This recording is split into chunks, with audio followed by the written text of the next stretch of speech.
उस समय वहाँ जो है एक बयान दे दिया संपूर्णानंद जी ने, इतने वो चिढ़े हुए थे गुप्ता जी से, बोले अगर गुप्ता जी चुनाव जीत गए प्रदेश अध्यक्ष का तो मैं इस्तीफा दे दूंगा मुख्यमंत्री की कुर्सी से। मुख्यमंत्री को। संपूर्णानंद जी एक दो दिन कुछ बोले नहीं, लेकिन जब ये बात आई तो आपको पता है थोड़ा तो उस समय लोग ध्यान रखते थे। फिर उन्होंने प्रधानमंत्री यानी नेहरू जी से बात की। नेहरू जी ने पूछा कि क्या तुमने बोला था ऐसा कि रिजाइन कर देंगे? बोले हाँ बोला था। तो बोले फिर रिजाइन कर दो। चौधरी चरण सिंह के बारे में आपने कुछ बोला है, उनके बारे में फेमस था कि आपने कुछ बोल दिया है और अखबार में आ गया है। आज के 10 साल बाद भी अगर आप चौधरी साहब को मिलेंगे तो वो हो सकता है आपको दिखा दें कि ये तुमने मेरे बारे में 10 साल पहले बोला था। टेन्योर का स्थायित्व उस समय एक बड़ी समस्या हुआ करती थी। जी जी। और आला कमान को खुश रखना, एकदम खुश रखने के चक्कर में कई बार आला कमान के बेटे की चप्पलें भी उठानी पड़ती थी। जी जी जी। वो तिवारी जी का बड़ा मशहूर किस्सा है। गुप्ता जी ने सुचेता जी का नाम प्रपोज किया, सुचेता जी को ले गए और जब वो काम करने लगी तो उनको उखाड़ने में गुप्ता जी के ही लोग लग गए। 2 मुख्यमंत्री अगर आप कहें कि जो उनका अगर बस चलता तो कर्मचारियों की सैलरी में 50% कटौती कर देते, एक चौधरी चरण सिंह और एक गुप्ता जी। आजकल एक कानून बहुत इस्तेमाल होता है यूपी में, गुंडा एक्ट, हर सरकार करती है। गुंडा एक्ट चौधरी चरण सिंह लेके आए थे। गुप्ता जी 4 बार सीएम की ओथ लिए लेकिन 4 साल पूरा नहीं कर पाए। वो 67 तक कंटिन्यू किए होते। वो उनका सपना था कि मैं यूपी को उद्योगों से पाट दूं, इंडस्ट्रियल स्टेट, लेकिन नहीं कर पाए थे। क्यों ऐसा होता है कि यूपी आज पूरे देश में एक अनस्किल्ड लेबर का एक्सपोर्ट करने वाला सबसे बड़ा स्टेट हो गया है। मुलायम सिंह जी के लिए जो 90 की फायरिंग है वो यूपी की पॉलिटिक्स में एक टर्निंग पॉइंट, कार सेवकों पे जो गोली चली थी अक्टूबर नवंबर में 1990 में। उसके बाद जो पॉलिटिक्स का यूपी में जो ध्रुवीकरण होता है उसके 2 ही बेनिफिशियरी बन के इमर्ज करते हैं, आपको पता है। उधर मुलायम सिंह जी और इधर कल्याण सिंह। यूपी के मुख्यमंत्री योगी आदित्यनाथ आज से तकरीबन 17 साल पहले जी जी अपनी पार्टी बनाने की तैयारी कर रहे हैं। क्या प्रसंग था ना? ये सब पॉलिटिकल सिचुएशन हर एक आदमी फेस करता है, वो सब ने फेस किया है। कुछ अपनी भी गलती होती है सर, उनकी पर्सनालिटी है, उनको पार्टी मैटर नहीं करती। वो तो इंडिपेंडेंट भी खड़ा कर देते तो एक ही बात। इसी वजह से बीजेपी उनको नहीं हटा पा रही है। देखिए वो भी एक वजह है, क्योंकि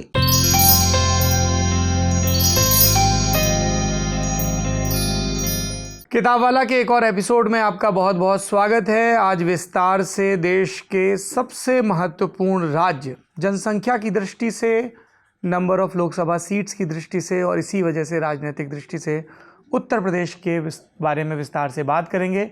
विस्तार की वजह उत्तर प्रदेश के सभी मुख्यमंत्रियों को सूचीबद्ध करते हुए उनकी एक पॉलिटिकल बायोग्राफी संक्षिप्त लिखने की कोशिश हुई है। और क्या कमाल कोशिश हुई है। इस किताब का शीर्षक है at the heart of power, the chief ministers of Uttar Pradesh. इसे रूपा पब्लिकेशन ने छापा है किताब को और इसे लिखा है हमारे समय के प्रख्यात अवार्ड विनिंग और बहुत ही इंस्पायरिंग जर्नलिस्ट श्यामलाल यादव जी ने, जो इस समय इंडियन एक्सप्रेस अखबार के लिए काम करते हैं। श्यामलाल जी अपनी खोजी पत्रकारिता के लिए जाने जाते हैं और दुनिया की कई अंतर्राष्ट्रीय प्रतिष्ठित इन्वेस्टिगेटिव जर्नलिस्ट वाली संस्थानों के मेंबर भी हैं। इसके अलावा आरटीआई के ज़रिए किस तरीके से समाचारों की कवरेज की जा सकती है, तथ्यों को जाना जा सकता है, इस पर भी इनके एक विस्तार से कवर है। जो किताब है जो शीघ्र ही रीपब्लिश होगी रूटलेज पब्लिकेशन से। पहले ये सेज के बैनर तले थी, पर दर्शक जानते हैं कि अब says publication does not exist.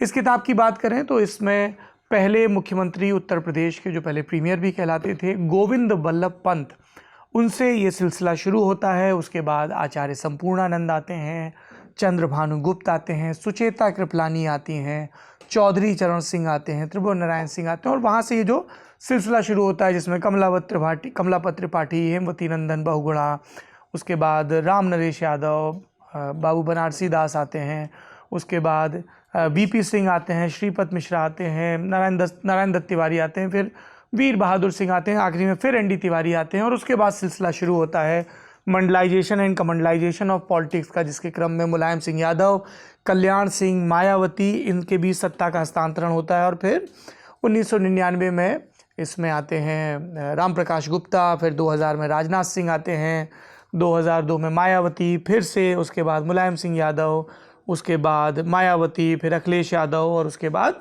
Yogi Adityanath, ये एक पूरा सिलसिला है।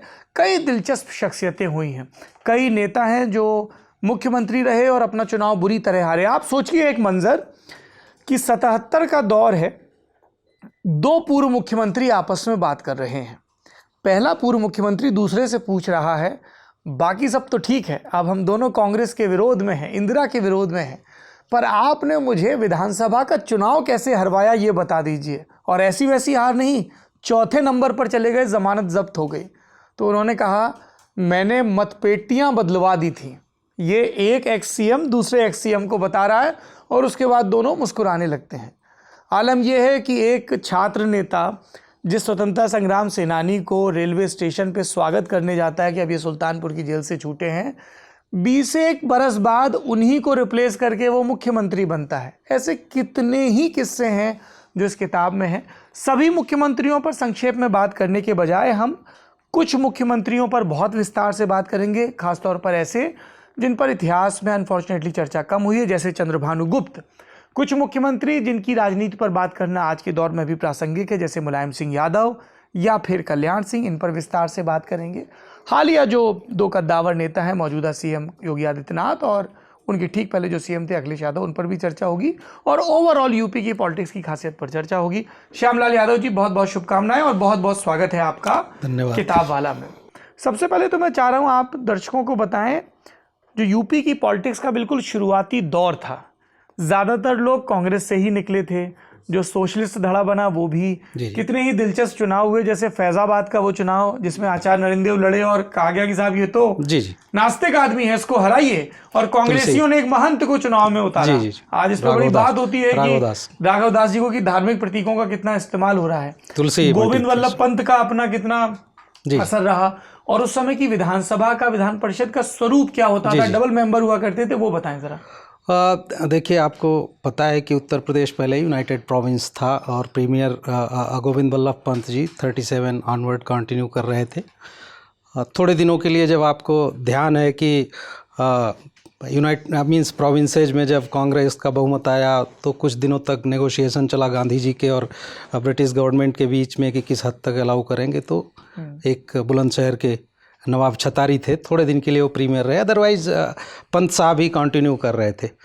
तो आज़ादी के बाद वो स्वाभाविक दावेदार थे कुर्सी के। हालांकि जो इस किताब में भी जिक्र है, और ये चंद्रभान गुप्ता जी के नेहरू मेमोरियल को दिए गए उनके ओरल इंटरव्यू में मुझे मिला कि नेहरू जी जो है वो असल में पीडी टंडन को चाह रहे थे मुख्यमंत्री, पुरुषोत्तम दास टंडन। जी, वो भारत रत्न बाद में स्पीकर थे असेंबली के, तो उनको चाह रहे थे। लेकिन कांग्रेस वर्किंग कमेटी ने जो है वो पंत साहब का नाम आगे बढ़ाया और फिर पंत साहब के हाथ में कमान 52 में आ गई। आप जिस उपचुनाव की बात कर रहे हैं, आपको और अपने बहुत सारे दर्शकों को आपके ये पता होगा कि जब कांग्रेस सोशलिस्ट पार्टी 34 में बनती है, कांग्रेस के अंदर से एक ग्रुप बनता है, धीरे धीरे वो कॉन्फ्लिक्ट बढ़ते जाते हैं, बाद में वो पार्टी अलग हो जाती है सोशलिस्ट पार्टी के नाम से। तो उस समय जो असेंबली थी उसमें एक इशू आता है कि ये लोग कांग्रेस के नाम पर जीते थे, अब इनको रिज़ाइन करना चाहिए। आज तो शायद कोई रिजाइन करता नहीं, आपको पता है, जिस पार्टी से जीते हैं वो टेक्निकली बने रहते हैं, दल बदल लेते हैं, बगावत करके काम दूसरी पार्टी के लिए करते रहते हैं, काम दूसरी पार्टी के लिए करते हैं, टेक्निकली पुरानी पार्टी में बने रहते हैं, अभी भी हो रहा है। लेकिन उस समय वो सभी के सभी जो मेंबर्स थे सीएसपी वाले, वो रिजाइन कर देते हैं। उनके पास मॉरल थे तब, ऑफ कोर्स। अब आचार्य नरेंद्र देव उस ग्रुप के लीडर थे, रिजाइन कर देते हैं और उपचुनाव होता है। उसमें आचार्य नरेंद्र देव किस तरह हारते हैं वो आपने देखा। वो वाला वो दौर था कि कई और बड़े नेता जो कांग्रेस के थे उनको नेहरू जी ने इधर शिफ्ट कर लिया था। तो यूनाइटेड प्रोविंस पर अब आपको पता है, जब पंत साहब को मिल गई थी कमान तो उनको अपना होल्ड वहाँ पर कायम करना था। आचार्य नरेंद्र देव की बड़ी पर्सनालिटी थी, आप समझते हैं, तो उनको येन केन प्रकारेण हराना था अयोध्या से। और क्या क्या टेक्निक अपनाई गई, तुलसी के पौधे बांटे गए, वो सब आपको पता है। तो ये एक उस समय का ये छोटा सा बैकग्राउंड आपको बताया। आप जो ये दो मेंबर कॉन्स्टिट्यूएंसीज़ की बात कर रहे हैं, ये शायद आपके बहुत सारे दर्शकों को ये ध्यान से अब उतर गया होगा जब लेजिस्लेचर में रिजर्वेशन लागू हुआ तो बड़ी डिबेट हुई है उस समय कि इसको कैसे इम्प्लीमेंट किया जाए। इम्प्लीमेंट करने का एक मैकेनिज़्म बहुत सारे सुझावों से ये निकला कि कुछ कॉन्स्टिट्यूएंसीज़ में पॉपुलेशन के हिसाब से वहाँ पर 2 मेंबर कर देते हैं। जैसे जवाहरलाल नेहरू जी की फूलपुर सीट जो है वो 2 मेंबर कॉन्स्टिट्यूएंसी होती थी, रायबरेली फिरोज गांधी की सीट वो 2 मेंबर कॉन्स्टिट्यूएंसी होती थी। तो इसी तरह लोकसभा में भी और असेंबलीज़ में भी सिंगल मेंबर एससी के लिए रिजर्व कॉन्स्टिट्यूएंसी शायद 1 या 2 थी पूरे देश में।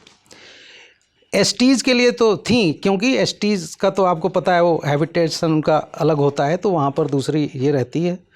एक लोकसभा कॉन्स्टिट्यूएंसी तो 3 मेंबर हुआ करती थी बंगाल में, जहाँ पर एक जनरल, एक एससी, एक एसटी चुने जाते थे। एक असेंबली सेगमेंट बहुत ही इंटरेस्टिंग है, उस समय बॉम्बे स्टेट में हुआ करती थी, उसका नाम था जहाँ तक मुझे ध्यान है इगतपुरी असेंबली सेगमेंट था, जहाँ पर 3 मेंबर होते थे पूरे देश में, एक असेंबली सेगमेंट जहाँ पर एक एससी, एक जनरल और एक एसटी होते थे। 2 चुनाव में ये रहा है, 52 और 57 में। आपको भी मालूम है कि 67 तक साइमल्टेनियस इलेक्शन होते थे, जो अभी डिमांड हो रही है, जो जिस इशू पर बड़ा डिबेट हो रही है। 67 के बाद साइमल्टेनियस इलेक्शन हो नहीं पाए। ये ख़त्म कैसे हुआ, ये बहुत ही दिलचस्प कहानी है जो आपके दर्शकों को जी। वीवी गिरी जो बाद में राष्ट्रपति बने, वो पार्वतीपुरम आंध्र प्रदेश से लोकसभा के उम्मीदवार थे कांग्रेस के। वो अपना चुनाव हार गए। वहाँ से दोनों कैंडिडेट एसटी के जीत गए। मीन्स उनको टॉप जो वोट मिले नंबर 1 2 1957 की बात है। 57 की बात है। 52 57 में ये सिस्टम कायम था ना।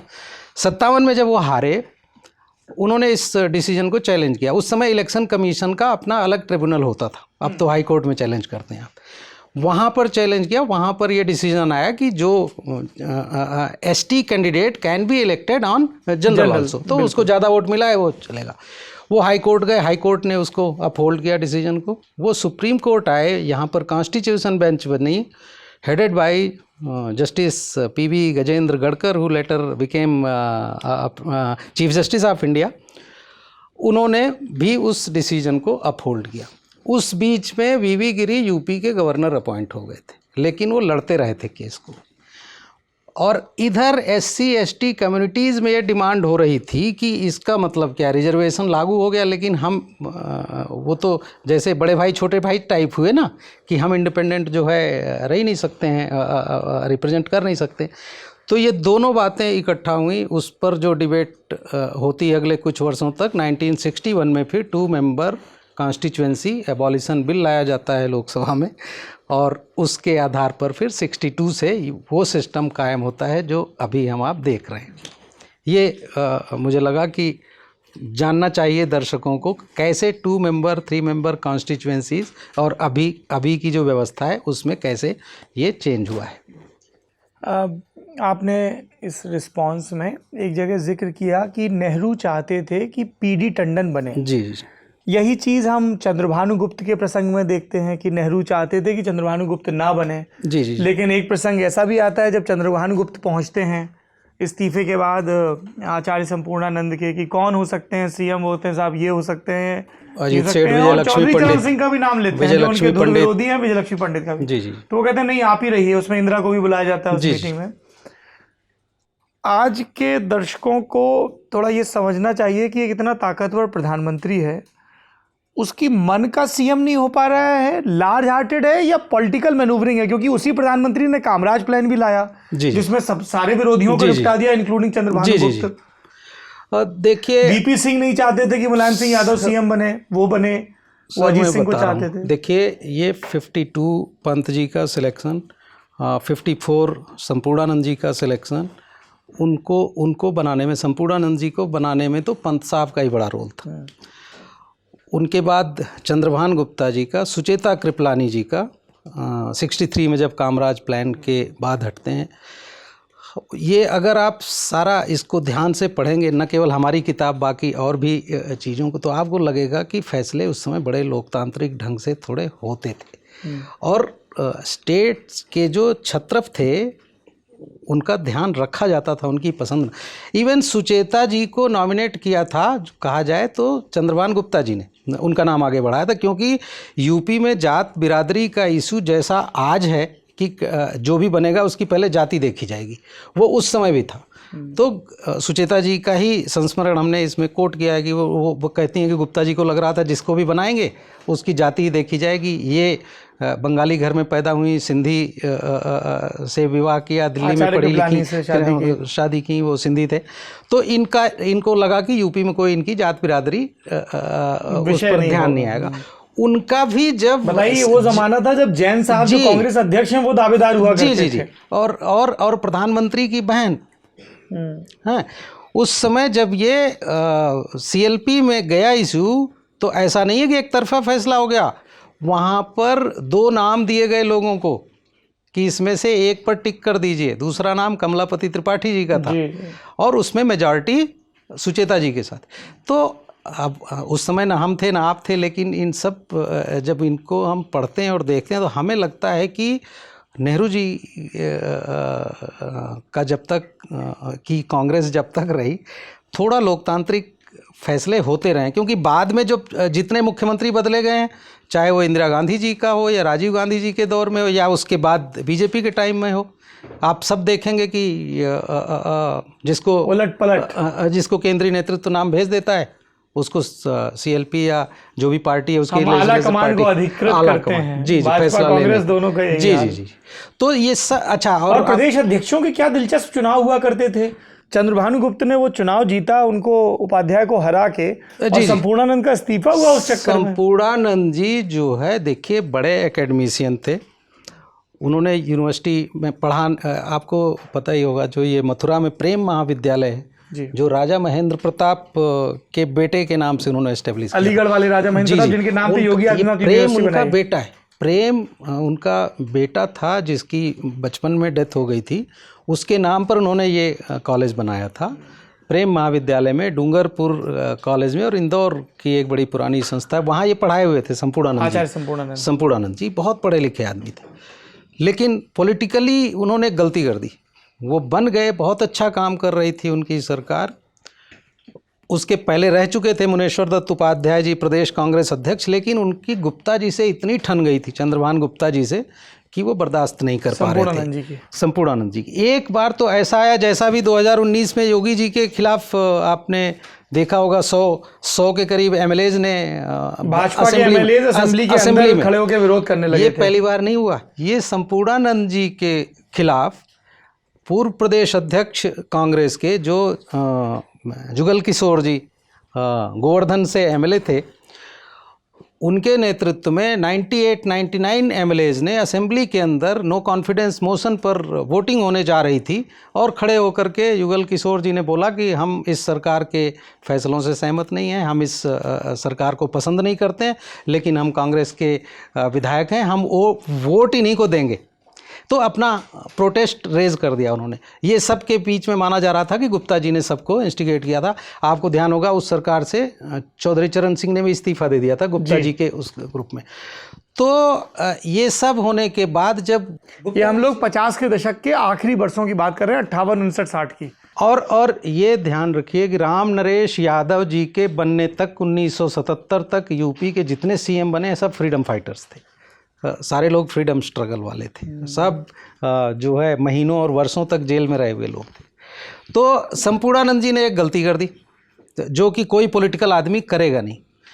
गुप्ता जी का क्या हुआ, उनका एक दुर्भाग्य केशव मौर्य जी जैसा जुड़ा हुआ था। जैसे केशव मौर्य जी 2022 का चुनाव हार गए सिराथू से, गुप्ता जी 1957 में मुख्यमंत्री के बड़े प्रबल दावेदार थे, लेकिन वो लखनऊ ईस्ट से अपना खुद का चुनाव हार गए। पीएसपी के त्रिलोकी सिंह थे जो बाद में लीडर ऑफ अपोजिशन बने जी। लेकिन सोशलिस्ट पार्टी, जिसको शॉर्ट में पीएसपी कहते थे, सोशलिस्ट पार्टी से निकल के बना एक धड़ा एक पार्टी थी। लेकिन गुप्ता जी उस समय इतनी डोमिनेंस उनकी थी स्टेट पॉलिटिक्स पर, उनके लिए फिर एक साल बाद एक एमएलए से सीट खाली करवाई उन्होंने, मौदहा की। हमीरपुर जिला जो है उसमें ये मौदहा सीट पड़ती है। मौदहा से खाली करवाई सीट, वहाँ से लड़े, वहाँ चरखारी की महारानी राजेंद्र कुमारी, वो फिर पीएसपी से कैंडिडेट थी। गुप्ता जी वो चुनाव हारे, गुप्ता जी वो चुनाव हार गए। गुप्ता जी ने पैसा बहुत बांटा था उस चुनाव में, लेकिन उनके विरोधियों ने भी तो कांग्रेस के भी विरोधियों ने बांटा कि ये हार जाए, कांग्रेस में ही उनके विरोधियों ने।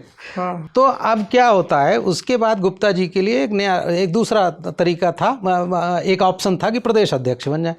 1960 में वो प्रदेश अध्यक्ष का चुनाव लड़ने की घोषणा करते हैं यूपीसीसी का। उस समय अध्यक्षों के चुनाव होते थे, जोरदार मुकाबला। अभी तो वैसे होते हैं जैसे आप अभी बता रहे थे कि आलाकमान से तय होते हैं। उस समय वहाँ जो है एक बयान दे दिया संपूर्णानंद जी ने। इतने वो चिढ़े हुए थे गुप्ता जी से, बोले अगर गुप्ता जी चुनाव जीत गए प्रदेश अध्यक्ष का तो मैं इस्तीफा दे दूंगा मुख्यमंत्री की कुर्सी से। मुख्यमंत्री कुर्सी। अब इसमें उनके विरोधियों को क्या करना था, सिर्फ गुप्ता जी को जितवाना था। उपाध्याय जी निपटे तो संपूर्णानंद अपने आप निपट गए, अपने आप। तो सारे जो संपूर्णानंद जी के विरोधी थे सबने पूरी ताकत लगा के गुप्ता जी को चुनाव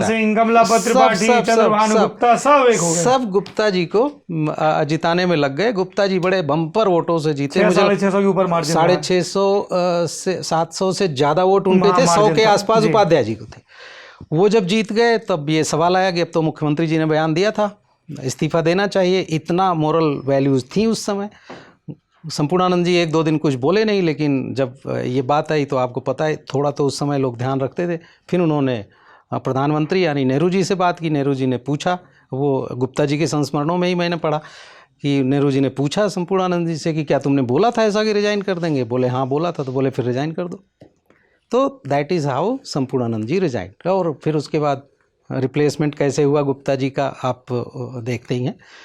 लेकिन असल में ये उस फेज के 3-4 ऐसे लोग हैं ना, उनको जब पढ़ेंगे आप, उनकी प्लान्स पढ़ेंगे, तो मैं तो यूपी वाला होने के नाते मुझे लगता है कि इनको ज़्यादा अवसर मिलना चाहिए था काम करने के लिए। जैसे गुप्ता जी, गुप्ता जी 4 बार सीएम की ओथ लिए लेकिन 4 साल पूरा नहीं कर पाए। उनको जब 63 में कामराज प्लान के जरिए हटाया गया, वो बहुत बड़ा गलत फैसला था मुझे लगता है। वो 67 तक कंटिन्यू किए होते। वो उनका सपना था कि मैं यूपी को उद्योगों से पाट दूं, इंडस्ट्रियल स्टेट, लेकिन नहीं कर पाए थे। और उनकी इम्पोर्टेंस आपको पता ही है कि वो नॉर्थ इंडिया में कांग्रेस के लिए फंड कलेक्शन के बड़े थे, लेकिन पर्सनल लाइफ में वो 36 लाख वाला किस्सा सुनाइए। हाँ, 36 लाख वाला किस्सा बहुत इंटरेस्टिंग है, आप सब लोगों को जानना चाहिए। 1967 में गुप्ता जी 65 साल के हुए थे। हाँ। और 65 में पाकिस्तान से युद्ध हुआ था। गुप्ता जी के कॉरपोरेट में और पैसे वालों में बहुत संबंध थे। आपको जैसा बताया कि वो फंड कलेक्शन का ये करते थे। तो उनके दोस्तों ने, गुप्ता जी के दोस्तों ने उनको पैसे की थैली दी थी उनके 65वें जन्मदिन पर। अब उस समय 65 लाख रुपए की बड़ी वैल्यू हुआ करती थी। गुप्ता जी वैसे बाकी मामलों में बड़े कंजूस थे। जैसे 2 मुख्यमंत्री अगर आप कहें कि जो उनका अगर बस चलता तो कर्मचारियों की सैलरी में 50% कटौती कर देते। एक चौधरी चरण सिंह और एक गुप्ता जी। मंत्रियों के तो सब में काटे थे ना, मंत्रियों के तो काटे थे। ये लोग कहते थे ये अफसर और ये कर्मचारी इतना पैसा क्यों पाते हैं, क्या करते हैं इसका। और गुप्ता जी का परिवार नहीं था, वो रहते थे एक कमरे में, तो उनको लगता था बाकियों के भी खर्चे वैसे। और इवन सुचेता कृपलानी जी भी। तो अच्छा, ये इनका बता रहे थे गुप्ता जी का किस्सा। जब इनकी शिकायत हुई ऊपर तक, और उस समय तो इंदिरा जी थी प्राइम मिनिस्टर, तो अब इनको लगा कि इंदिरा जी कुछ डांट फटकार होगी, देखते हैं क्या होगा। लेकिन डांट फटकार हुई दूसरे तरीके की। इंदिरा जी ने उमाशंकर दीक्षित जी, उस समय एमडी होते थे, दीक्षित के ससुर, जी, नेशनल हेराल्ड के एमडी हुआ करते थे, उनको भेजा उनके पास। और वो बोले कि गुप्ता जी इसमें से कुछ धनराशि आप जो है नेशनल हेराल्ड के लिए दे दीजिए।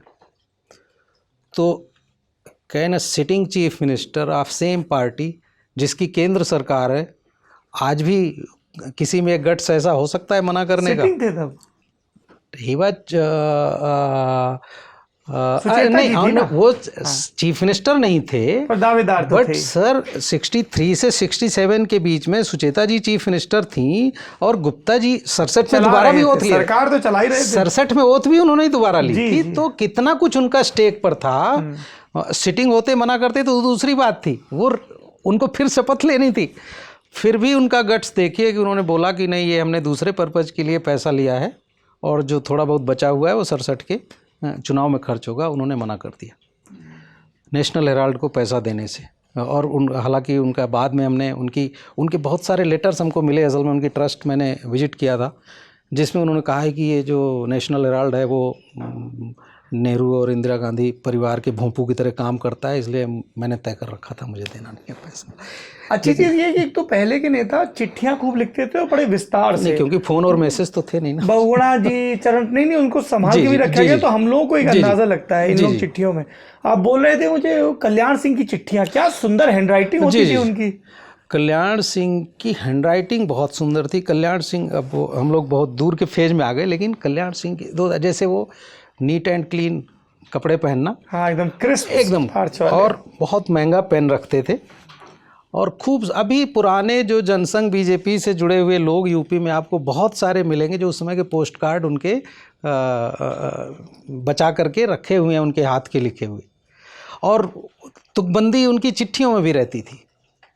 तो ये उनका ये था। लेकिन आपने चिट्ठियों की बात, ये असल में कई मुख्यमंत्री हुए ना, जैसे चौधरी चरण सिंह के बारे में आपने कुछ बोला है, उनके बारे में फेमस था कि आपने कुछ बोल दिया है और अखबार में आ गया है। आज के 10 साल बाद भी अगर आप चौधरी साहब को मिलेंगे तो हो सकता है आपको दिखा दें कि ये तुमने मेरे बारे में 10 साल पहले बोला था। इतना रिकॉर्ड कीपिंग उनकी बढ़िया थी।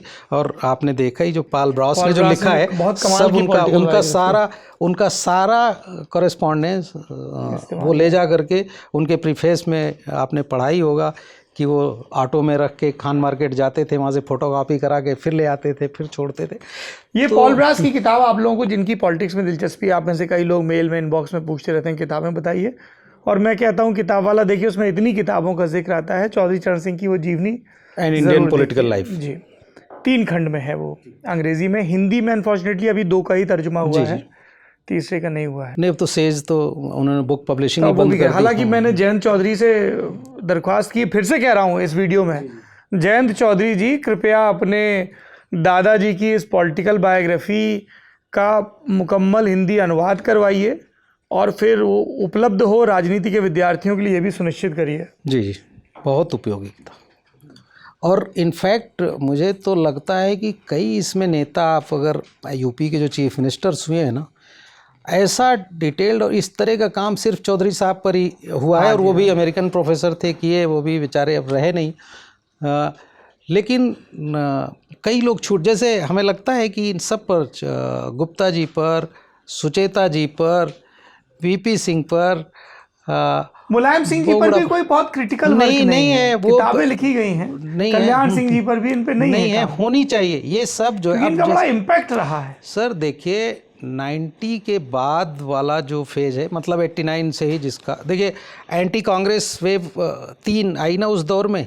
एक तो 67 वाली आई, जिसमें डॉक्टर लोहिया और दीनदयाल उपाध्याय और कृपलानी जी भी उस समय थे, वो भी 63 वाला उपचुनाव लड़े ही थे, आपको ध्यान होगा। लेकिन ये दोनों जीते थे, दीनदयाल जी हार गए थे। दीनदयाल जी हार गए थे, उस चक्कर में फिर जौनपुर वाले वो नेता निपटे, वो लीडर ऑफ अपोजिशन होते थे। सॉरी, हम लोग आपस में बात करने लगे। आप यूँ समझिए कि विपक्ष के 3 कद्दावर नेता हैं जो उत्तर प्रदेश में हो रहा लोकसभा का उपचुनाव लड़ते हैं। इन कद्दावर नेताओं के नाम हैं राम मनोहर लोहिया, आचार्य कृपलानी और दीनदयाल उपाध्याय। इसमें से एक तो लड़ते हैं अमरोहा से आचार्य कृपलानी, फर्रुखाबाद से लोहिया जी लड़ते हैं, और जौनपुर से दीनदयाल जी लड़ते हैं।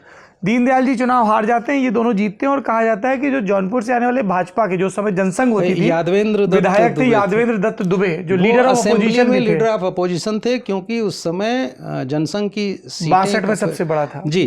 तो उन्होंने विरोध किया यादवेंद्र ने, और दीनदयाल जी हार गए, फिर यादवेंद्र को अपना पद छोड़ना पड़ा। विपक्ष के नेता पद से उनको हटाया गया था, यही मान करके कि इन्होंने भीतरघात किया है। तो हम लोग चर्चा कर रहे थे 90 से फिर लौट गए, 90 से फिर लौट गए। तो एंटी कांग्रेस का एक वेव 67 में आया। बहुत बड़ा दुर्भाग्य था कि 67 और 68 में दीनदयाल उपाध्याय और राम मनोहर लोहिया दोनों नहीं रहे। उसके बाद 10 साल बाद दूसरा फेज आता है, 77 वाला। तो 67 वाले एंटी कांग्रेस फेज के, हालांकि उस समय कांग्रेस थे, बाद में छोड़े, सबसे बड़े बेनिफिशियरी बन के इमर्ज करते हैं चौधरी साहब, जिन्होंने चुनाव के बाद कांग्रेस छोड़ी। 77 वाले में आप देखेंगे चुनाव के बाद जनता पार्टी को 352 सीटें मिली थी जी, 425, 352। That was the highest record of ruling party since 1952। 52 में कांग्रेस को 388 मिली हुई थी सीट, 77 में 352 सीटें मिलती हैं, सब आपको पता ही है, सब पार्टियां ये सब मिल गई थी। तो तीसरा फेज, सेकंड फेज में एंटी कांग्रेस के सबसे बड़े बेनिफिशियरी रामनरेश यादव बनते हैं। वो बहुत ही सज्जन आदमी थे, सरकार पे उनका कंट्रोल था नहीं, आपको पता है कैसे मिसमैनेजमेंट हुआ और कैसे उनकी सरकार, पहले वो बदले गए, अगली सरकार में उप मुख्यमंत्री बने, फिर पूरी उनकी पॉलिटिक्स ये तरह से देवेंद्र फडणवीस पहले नहीं है जो मुख्यमंत्री का, तो मुख्यमंत्री बने हो। और थर्ड जो एंटी कांग्रेस वेव आती है 89 वाली, उसके सबसे बड़े बेनिफिशियरी मुलायम सिंह जी, और उनके बाद ऑफ कोर्स दूसरी साइड में कल्याण सिंह, क्योंकि कांग्रेस का वहाँ से काफ़ी कुछ क्षरण होने लगता है। तो आपने मुलायम सिंह जी की बात की, जो आप इनमें बहुत सारे लोग उत्तर प्रदेश के हैं, सबको मालूम है कि देखिए पहले ओबीसी चीफ मिनिस्टर तो रामनरेश यादव जी बने थे, उसमें बड़ी कंट्रोवर्सीज हुई थी, पुलिस की भर्तियां हुई थी, हालांकि वो सीएम भी करीब 1.5 साल ही रह पाए थे। लेकिन असली जो ओबीसीज को पावर कॉरिडोर लखनऊ में देखने का अवसर मिला और आज तक चल रहा है, वो that was because of Mulayam Singh Yadav. और उसको उधर भी अब आपको ध्यान है कि 89 में माधव प्रसाद त्रिपाठी की डेथ हो चुकी थी, जनसंघ वाले। हाँ, वो बाद में वो बीजेपी के भी प्रदेश अध्यक्ष थे, और उनकी बीच में ही डेथ हो गई थी। तब कल्याण सिंह आए थे। मुलायम सिंह वाली जो पॉलिटिक्स के दबाव में, पार्टी कहाँ के थे? बस्ती ये बस्ती के हाँ जी। उसके बाद जो है बाबूजी बनते हैं कल्याण सिंह। हाँ, मतलब बीजेपी को उधर बैलेंस करना पड़ा ना, ओबीसी फेस कितने समय तक रहे। लेकिन मुलायम सिंह जी ने तो कंसोलिडेट किया, और आपको पता है इस समय पूरी फैमिली का उनका अकेले हैं जो पिता पुत्र चीफ मिनिस्टर, और तो कोई बन नहीं पाया। लेकिन यूपी में, हाँ। जी, लेकिन जो कल्याण सिंह जी का ये है, वो जैसे कुछ मुख्यमंत्रियों का, जैसा मैंने कहा कि उनका कार्यकाल आप पढ़ेंगे तो आपको लगेगा कि इनको थोड़ा अवसर मिलना चाहिए था। जैसे चौधरी चरण सिंह को लगता है जितनी उन्होंने शुरुआत की थी पहली बार में, लेकिन जिस तरह सीएम बने थे वो रह ही नहीं सकते थे, वो सिचुएशन ही नहीं थी।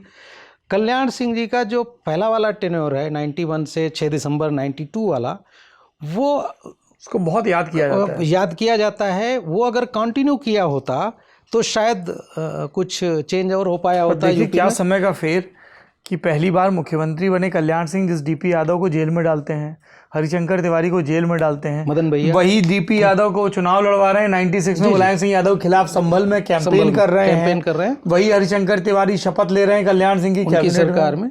और उस समय कल्याण सिंह की सरकार में at a time 4 MLAs were in jail, which was a rare thing those days, जिसमें अतीक अहमद, हरशंकर तिवारी, डीपी यादव और मदन भैया ये खेकड़ा चारों एट ए टाइम जेल में थे। उस समय वो बड़ी बात थी, उस समय वो बड़ी बात थी। अब तो हो सकता है 1 दर्जन आपको मिल जाए, नॉर्म है। हाँ, लेकिन उस समय बड़ी बात थी।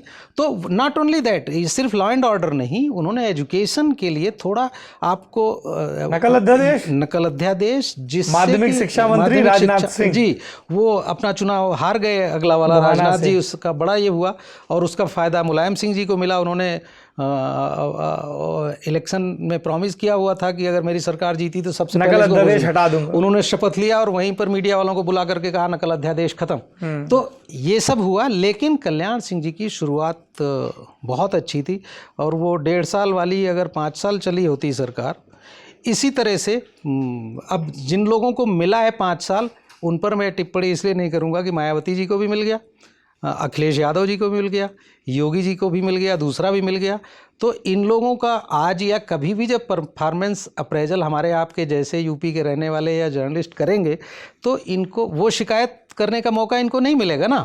अब चौधरी साहब ने 2 बार शपथ ली, 1.5 साल नहीं पूरे कर पाए। सीबी गुप्ता जी ने 4 बार शपथ ली, 4 साल नहीं पूरे कर पाए। एनडी तिवारी ने 4 बार शपथ ली, 5 साल नहीं पूरे कर पाए। उत्तराखंड में जाके रह पाए 5 साल के सीएम। एनडी तिवारी जी का, अब उनका जो बाद में जिस तरह पर्सनल लाइफ ने उनका मोड़ लिया वो एक अलग बात है, लेकिन एनडी तिवारी जी ने कई बड़े काम किए। नोएडा जहां आप बैठे हैं ये उनकी देन है। हालांकि ये चला, नोएडा जो प्रॉस्परस हुआ आपको पता है, दिल्ली से एडजॉइनिंग है, उस प्रॉक्सिमिटी का फायदा मिला। But to have that vision कि ये सारी इंडस्ट्रीज फरीदाबाद गुड़गांव जा रही हैं यूपी की, दिल्ली से that was the reason. But उन्होंने 2 अथॉरिटीज और बनाई साथ में, GIDA, Gorakhpur industrial development authority, and Sathariya industrial development authority which is in Jaunpur, Sathariya जगह का नाम, ये भी उनके दूसरे कार्यकाल में बनी, लेकिन वो सब नहीं चल पाई। दूसरा ये तिवारी जी और बहुगुणा जी दोनों ने मिला करके यूपी में सरकारी निगम बहुत बनाए थे, जो बाद में एक एक करके बंद होते गए। ठीक, बंद हो गए, सब बोझ हो गए थे, बहुत सारे बोझ हो सरकारी गए, तंत्र लेकिन पे। अब उसमें सर किसका फेल्योर है? जो चलाने वाले प्रदेश को, सबका इंटेंशन ही खराब हो, ना अफसर काम करना चाहें ना नेता काम करना चाहें, तो आप क्या करेंगे? बिल्कुल। अब नोएडा जैसे अब तक क्यों नहीं 4-6 और शहर यूपी में हो गए होते? मैं एक यूपी वाला होने के नाते शायद आप भी उससे ये करेंगे। मुझे कई बार जो इसमें आप अगर वो प्रीफेस में देखेंगे तो मैंने थोड़ा सा टच किया है कि क्यों ऐसा होता है कि यूपी आज पूरे देश में एक अनस्किल्ड लेबर का एक्सपोर्ट करने वाला सबसे बड़ा स्टेट हो गया है। क्या हम उत्तर प्रदेश के रहने वाले हैं, हमें कितना अच्छा लगता कि आज उत्तर प्रदेश में इतनी इंडस्ट्रीज फल फूल रही होती कि तमिलनाडु से और केरल से और कश्मीर से और राजस्थान से लोग यहाँ आकर के नौकरी कर रहे होते, कितना अच्छा लगता। अब मतलब मेरा ऐसा नहीं है कि उन राज्यों से हमारी कोई ईर्ष्या है, लेकिन ऐसा क्यों है कि लाइवलीहुड के, मूंगफली बेचने के लिए, रिक्शा चलाने के लिए और फैक्ट्रियों में जो है वो बोरे ढोने के लिए उत्तर प्रदेश का आदमी वो अहमदाबाद में, सूरत में, मुंबई में, चेन्नई में और लेह लद्दाख में आप जाइए तो वहाँ भी मिलेगा। पहले कलकत्ता में हुआ करता था, आज़ादी के पहले, आज़ादी के बाद की अपन बात कर रहे हैं। तो हमें लगता है कि इन सब का, उसका फेल्योर अकेले इन 21 का नहीं है। मैं आपको थोड़ा और बता दूं कि मैं इसमें जो चीज़ नहीं कर पाया, मेरी बड़ी इच्छा थी कि इनकी पब्लिक पॉलिसी का थोड़ा और डिटेल्ड हम एनालिसिस कर पाते, साथ में इनके साथ साथ ब्यूरोक्रेसी जो इनकी पॉलिटिक्स का बड़ा हिस्सा रहती है वो भी हम कर पाते, लेकिन हमने क्योंकि 300 पेज में अपने को समेटना था और मैं उम्मीद करता हूं कि हमारे आपके और साथी इस काम को आगे बढ़ाएंगे। इनमें एक एक पर्सनालिटीज़ हैं जिन पे और डिटेल्ड काम होना चाहिए, जिन पर इस तरह की 300 पेज की एक नहीं 2-3 किताबें होनी चाहिए, ताकि हम ठीक से समझ सकें कि क्या गड़बड़ हुई है आज़ादी के बाद से यूपी को चलाने में। आप एनडी तिवारी का जिक्र कर रहे थे, उनकी इंडस्ट्रियल पॉलिसी की हमने बात की। टेन्योर का स्थायित्व तो उस समय एक बड़ी समस्या हुआ करती थी। जी।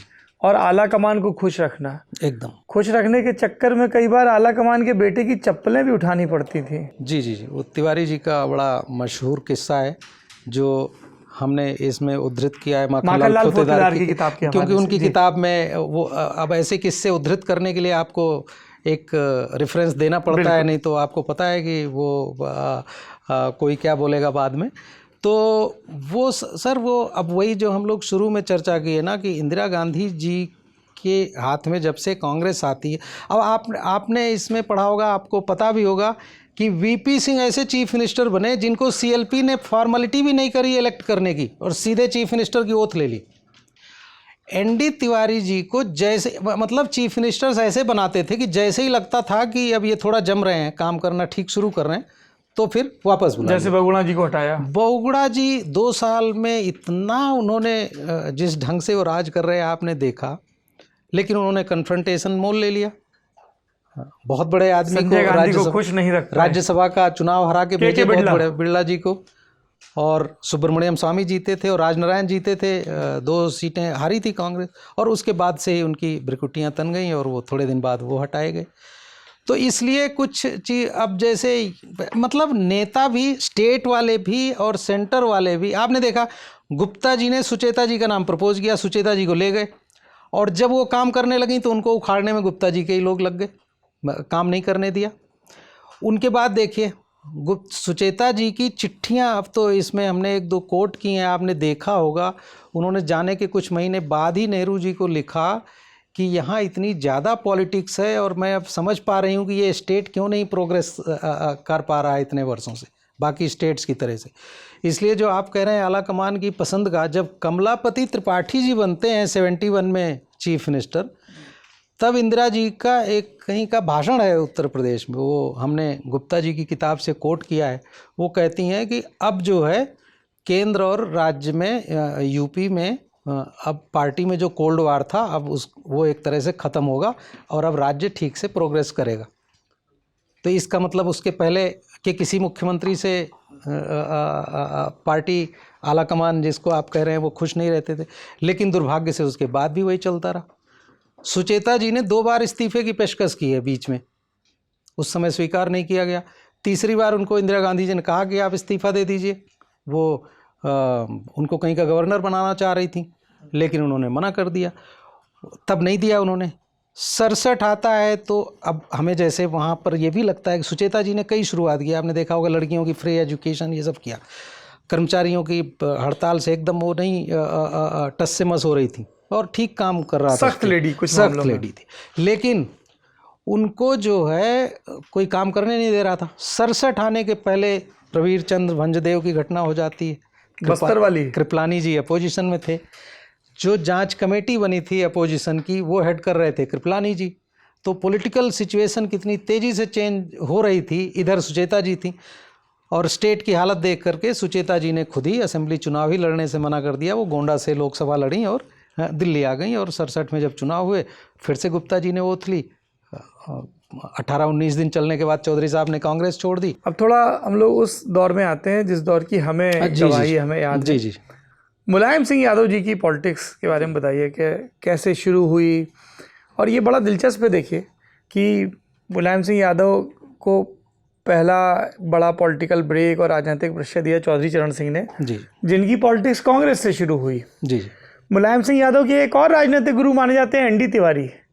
एनडी तिवारी को लोग कांग्रेसी नेता के तौर पर याद करते हैं, पर वो चुनाव जीते 52 और 57 का सोशलिस्ट पार्टी के टिकट पर और प्रजा सोशलिस्ट पार्टी और हारे। जी और एनडी तिवारी जब मरे तब भाजपा ही थे। जी जी 1 साल पहले ज्वाइन किया हैं? जी जी तो मुलायम सिंह जी की कैसे शुरुआत हुई, कमांडर अर्जुन भदौरिया, नत्थू सिंह यादव, क्या दौर था उधर का, और कैसे वो ये तमाम चुनौतियों को पार करके आगे बढ़े। चौधरी अजीत सिंह के उसको उन्होंने किनारे किया, चंद्रशेखर का साथ लिया, फिर अपनी पार्टी फ्लोट की, काशीराम जी के साथ, जरा वो बताइए। देखिए, जो उसके पहले मैं एक लाइन में ये बता दूं, जो तिवारी जी ने जो सोशलिस्ट पार्टी पीएसपी छोड़ी थी, आपको ध्यान होगा 57 के बाद अशोक मेहता की एक थीसिस आती है कि जो अपोजिशन के लोग हैं वो सरकार को मतलब डेवलपिंग कंट्रीज में अपोजिशन को सरकारों के साथ कोऑपरेट करना चाहिए। Great treason with the socialist party, Ashok Mehta. उस थेसिस के बेस पर ही चंद्रशेखर, एनडी तिवारी, ये सब लोग इंद्र कुमार गुजराल, कृष्णकांत, ये सब उसी ब्लॉक के आए हुए नेता थे। उसमें जो है कांग्रेस मींस सोशलिस्ट पार्टी छोड़ करके फिर कांग्रेस अशोक मेहता एक कद्दावर सोशलिस्ट लीडर थे जिन्होंने पहले चुनाव के बाद 10 साल तक कांग्रेस का विरोध किया। फिर वो इस मत पर पहुंचे कि विपक्षी दलों को भी एक रचनात्मक सहयोग करना चाहिए सत्तारूढ़ दल के साथ। उसी बिना पर अशोक मेहता नेहरू और इंदिरा गांधी के खेमे में आते हैं। उनके साथ कुछ और नेता आते हैं युवा और विद्रोही तेवर वाले, जिनके लिए यंग टर्क्स, युवा तुर्क शब्द का इस्तेमाल किया गया। कृष्णकांत जो अटल बिहारी के ज़माने में देश के उपराष्ट्रपति बने, चंद्रशेखर जो देश के प्रधानमंत्री बने, ये सब उस दौर के नेता थे। 62 के बाद हुआ था जी। और उसके बाद अब जैसे एनडी तिवारी जी भी 62 का चुनाव हार गए थे, उसके बाद ही फिर वो काशीपुर से हारे थे। नैनीताल की कोई सीट थी, अब एग्जैक्टली मुझे ध्यान नहीं आ रहा, काशीपुर से नैनीताल ही सीट रही होगी उस समय। नहीं, काशीपुर से जीतते थे, काशीपुर हारे। नैनीताल तो ये बाद में गए, हल्द्वानी की सीट से बाद में लड़े। तो काशीपुर, चलिए सीट का मान लीजिए अब अपनी मेमोरी ये हो रही हो, लेकिन 62 का चुनाव हार गए थे, फिर कांग्रेस ज्वाइन किया। फिर आपको पता ही है वो कभी युवक कांग्रेस वगैरह में भी रहे थे और प्रेसिडेंट थे यूथ कांग्रेस के। हाँ। वो और अर्जुन सिंह से इसीलिए बड़ी दोस्ती थी ना, बाद में फिर तिवारी कांग्रेस बनी तो उसमें भी दोनों 96 में। जी। तो तिवारी जी का तो वहाँ से फिर वो लास्ट तक, देखिए मरने के कुछ समय पहले तक वो कांग्रेस में ही रहे हैं, आपको पता है, बीच में नहीं छोड़ा। मुलायम सिंह जी का देखिए, मुलायम सिंह जब 67 में जब का जो चुनाव है, जो गैर कांग्रेसवाद का बड़ा जिसमें जोर था, और पहली बार यूपी में जो कांग्रेस को 1967 में 52 के बाद मेजॉरिटी से कम सीटें आई थी, 199 सीटें आई थी, उस समय 425 की 213 पे मेजॉरिटी होती थी। 213 पर, तो 14 सीटें कमाई थी मेजॉरिटी से। 67 में बहुत सारे, अगर आप उनका वो प्रोफाइल एनालाइज करके देखें तो ओबीसीज के, फार्मिंग कम्युनिटीज़ के बहुत सारे एमएलए आए थे। तो उसी में जनसंघ को पहली बार 98 सीटें आई थी, और एक जनसंघ के एक कैंडिडेट लखनऊ से वो इंडिपेंडेंट जीते थे, तो टोटल 99 कैंडिडेट। वो कौन थे? अवस्थी साहब थे, उनका नाम सरनेम अवस्थी था। लखनऊ की एक सीट से वो बागी होके लड़ गए थे। कौन बने थे? रामचंद्र विकल।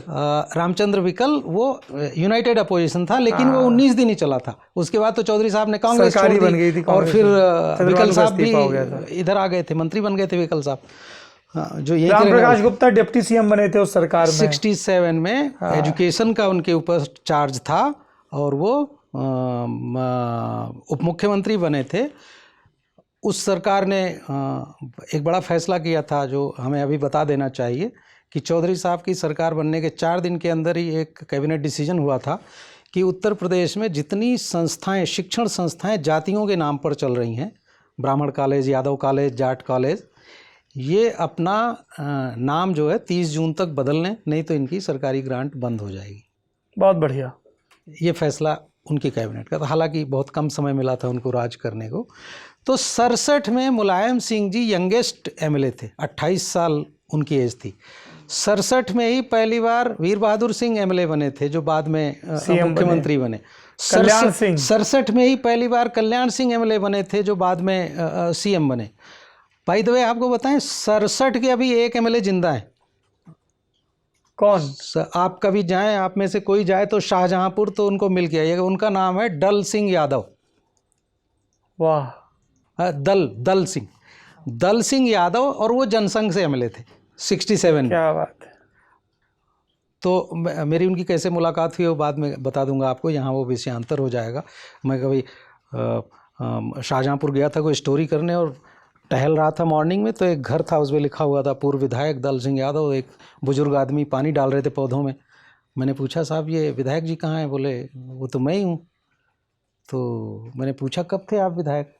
बोले आप कौन है? मैंने बोला मैं तो पत्रकार हूँ, यहाँ आया हूँ, इस फला होटल में रुका हूँ, टहल रहा था यूँ। बोले मैं तो भाई 1967 में था। तो फिर पत्रकार देख के उन्होंने चाय पिलाई। मैंने बोला किस पार्टी से थे? बोले मैं तो जनसंघ से था। तो मैंने कहा टिकट कैसे मिला था?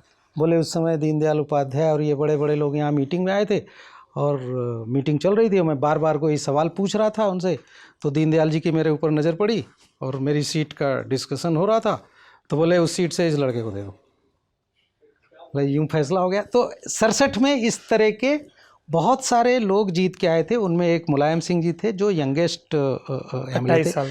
अभी कुछ साल पहले तक मुझे इनका नाम इसलिए मैंने याद दिलाया, 3 थे 67 के जिंदा एमएलए, ओल्डेस्ट यूपी के एमएलए, कल्याण सिंह, मुलायम सिंह एंड दल सिंह। क्या बात। अब वो अकेले बचे हैं। एजेड उनमें वो बीच में थे, मतलब कल्याण सिंह जी से छोटे और मुलायम सिंह जी से बड़े। तो 67 में मुलायम सिंह जी बहुत क्लेवर थे।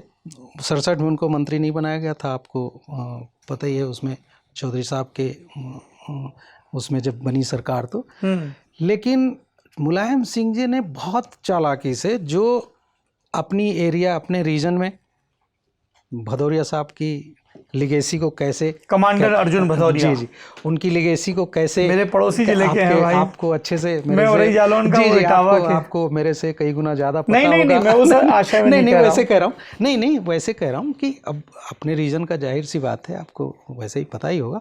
तो उन्होंने उस रीजन में उनकी लिगेसी को कैसे पकड़ा, तो बहुत ही स्टेप बाय स्टेप उन्होंने करा। 77 में आपने देखा कि राम नरेश जी को सीएम बनाया गया। राम नरेश जी को सीएम बनाया गया, मुलायम सिंह जी मंत्री तो थे उसमें।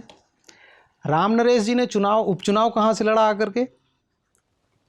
निधौली कला से, वेस्टर्न यूपी से, जिसमें बाद में मुलायम सिंह जी भी लड़े चुनाव। जी निधौली कला से उनके लिए सीट खाली की थी। एक अजीत सिंह यादव होते थे, जिन्होंने राम नरेश जी के लिए सीट खाली की, वो यहाँ से जीत के आए। वो जिस तरह का, देखिए अगर आप यहाँ अगर करना नहीं चाहिए, लेकिन अगर मुलायम सिंह जी और राम नरेश यादव जी का आप कंपेयर करेंगे तो इतिहास ने बहुत अवसर दिया राम नरेश जी को। राम नरेश जी बहुत ही सज्जन व्यक्ति थे। वो कहते हैं उनके बारे में फेमस रहता था कि रिक्शे से आए ओथ लेने के लिए राजभवन, रिजाइन किए तो रिक्शे से चले गए। वो अधिकारी आते थे तो खड़े होकर नमस्ते करते थे, उनकी विनम्रता में कोई कमी नहीं थी, लेकिन सरकार के अधिकारियों से काम नहीं करा पाते थे।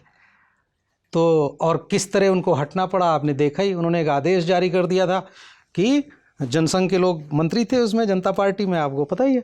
वो एक आर्डर उन्होंने जारी कर दिया कि पार्कों में, सार्वजनिक स्थानों पर कोई भी गतिविधि, जैसे कि कई एक्टिविटीज़ थी, जैसे कि आरएसएस की शाखा, और वो बिना परमिशन के नहीं हो सकती। और उसके बाद इतनी कंट्रोवर्सी हुई कि कुछ मंत्रियों ने इस्तीफा दिया, फिर बाद में ऐसा कैंपेन चला कि उनको रिज़ाइन करना पड़ा।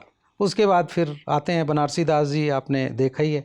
वहाँ पर बनना था वो जो देवरिया वाले थे पांडे जी को, राजमंगल पांडे जी, लेकिन बाद में चौधरी साहब ने कैसे चेंज किया था, आपको सब प्रकरण ध्यान होगा। तो वो जो फेल्योर है राम नरेश जी का, मैं इस संदर्भ में कह रहा हूँ कि उसका भी धीरे धीरे जो ओबीसी पॉलिटिक्स एमर्ज कर रही थी ना, उसको कैप्चर नहीं कर पाया, और उसको कैप्चर किया मुलायम सिंह जी ने असल। और 89 आते 89 में तो वो फिर जम गए थे। 89 में आपको पता है कि बहुत कोशिश की थी अजीत सिंह ने। इस बीच में आपने बताया कि एनडी तिवारी उनके गुरु थे, लेकिन मैं यहाँ कहूँगा कि जो वो वाली जो असेंबली है 80 से 85 वाली, जिसमें वीर बहादुर सिंह चीफ मिनिस्टर बनते हैं, जिसमें लोकदल का स्प्लिट होता है, उसमें जो है 85 से 90 वाली लोकदल का स्प्लिट उसमें होता है ना। अच्छा, लोकदल ठीक है, सॉरी जी। तो उस बीच में जो है, नहीं, लेकिन मैं बता रहा हूँ उसमें तो वो हारे थे ना मुलायम सिंह जी। 80 वाला हारे थे, बलराम यादव से हार गए थे। 80 वाला हारे थे, फिर काउंसिल में संजय गांधी दबाव डलवा के हराया था, फिर एमएलसी पहुंचे थे। ठीक कह रहे हैं। उसके बाद एमएलसी बने, उनके ऊपर हमला होता है। 85-90 वाला, 89 वाला, जिसमें वीर बहादुर सिंह चीफ मिनिस्टर बनते हैं, उसी में तिवारी जी से भी उनका ये आप बता रहे हैं। वीर बहादुर सिंह की जब तक सरकार रहती है तब तक, जैसा बाद में ये आरोप लगता है ना कि कल्याण सिंह और मुलायम सिंह मिले हुए हैं, बाद में चर्चा होती थी, वैसे ही उस समय अंदर अंदर ये बात होती थी कि मुलायम सिंह और वीर बहादुर सिंह मिले हुए। तो उनको पूरा वो अवसर देते थे, स्पेस देते थे अपोजिशन का ये करने के लिए। अधिकारी भी उनकी मर्जी के लगते थे। जी। और जब स्प्लिट होता है लोकदल का, तो फिर आपको पता ही है इनको कुर्सी गंवानी पड़ती है। तो मुलायम सिंह जी बदला अच्छे से लेते थे। निधौली कला से बाद में लड़ा उन्होंने, आजमगढ़ से लोकसभा जीते राम नरेश जी का ये देखने के लिए। सत्यपाल सिंह यादव जो लोकदल स्प्लिट के बाद लीडर ऑफ अपोजिशन बने थे, मुलायम सिंह को हटा करके 87 में ए और बी में अजीत सिंह से एक चुनाव उन्होंने तिलहर से भी लड़ा, आपने देखा होगा जी। तिलहर उनकी सीट थी। तो 89 के बाद आते आते, लेकिन 93 में कैसे हुआ आपको मालूम है। 91 में जब वो चंद्रशेखर जी के साथ रहते हैं, अपनी सरकार बचाते हैं, वीपी सिंह की सरकार इधर गिरती है, चंद्रशेखर जी वाले फार्मूले से वो यूपी में सरकार बचाते हैं। उसके बाद उनका कांशीराम से दोस्ती होती।